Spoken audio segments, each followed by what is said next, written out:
there, ATS EVS 105 students. Dr. John Schragi here, and I built a little campfire today, and I thought I'd give you our lecture today about, well, out here by the fire, because I was thinking about it. You know, our ancestors gathered around fires just like this for thousands and thousands of generations when they had problems, and they talked it out. And you know what? We've got some big problems right now. You've made it to the 8th module of this class, and you can see all our options with regard to global warming are pretty lousy. I mean, we have made a planet that is getting warmer, and we don't really have good options as to how to make the whole situation better. And we can see that it's not like it's all that uncertain that this is going to happen. So what can we do about it? What should we do to decide which path we should take as to how to fix our problems? And I'm going to tell you in this lecture here today that broadly there are a number of different strategies we can be using, but the one that I want to talk about in this lecture is called adaptation. And adaptation is about responding to the negative impacts of climate change.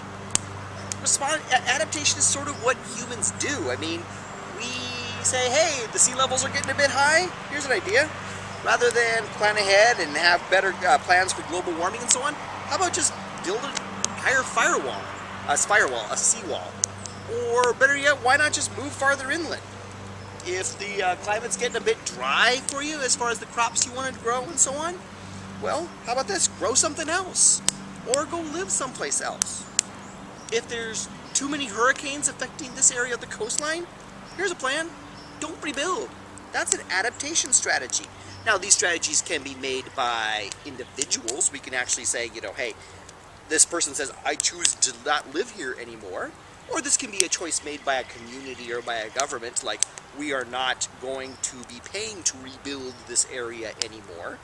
But they can be a choice, and we can learn to live with the choices that are around us in terms of how things are built and so on. And governments can be a factor, can be a player in these adaptation strategies. Governments can provide direct assistance to the areas that are experiencing climate disasters, or where climate disasters would have impacts on, like, the economy or national security or so on. You know, like dealing with a refugee crisis. I mean, that's a direct type of aid that the government can do. Another thing that we can do is the government can implement regulations that encourage adaptation. They can incentivize people to live where there will be, you know, in ways or in places that are more sustainable in the future. That picture that you have there, that is Las Vegas. It's a terrible place to have built a major metropolitan area. We could make governmental regulations that make it more sustainable. We can encourage people to live in more sustainable places.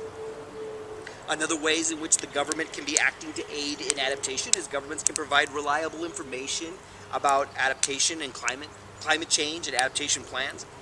It's always cheaper to do the adaptation before rather than after, and so governments can support climate research. Governments can do a lot of things that the public in general can't.